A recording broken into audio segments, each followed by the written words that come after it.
Formal nang nilagdaan ng Philippine National Police, katuwang ang Korea International Cooperation Agency o COICA at Department of Interior and Local Government at Embassy of the Republic of Korea ang record of discussions para sa establishment of Criminal Investigation Data Management and Analysis System Project noong ika-28 ng Mayo taong kasalukuyan sa Campo Crame. Pinangunahan ang seremonya ni DILG Secretary Juanito Victor Remulla Jr. at PNP Chief Police General Jose Melencio Sinar Tatis Jr. Layunin ng proyekto na pag-isahin at palakasin ang mga investigative database ng PNP sa pamamagitan ng isang centralized system upang mapahusay ang crime analysis, investigasyon at koordinasyon ng mga ahensya.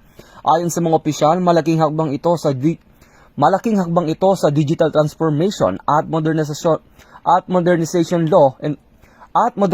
ng law enforcement bilang bahagi ng PNP focused agenda.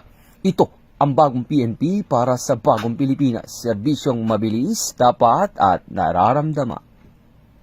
Mula dito sa National Headquarters ng Philippine National Police, ako ang inyong PNN correspondent, Patrolman Edwin Baris, alagad ng batas, taga-taguyod ng Balitang Pulis.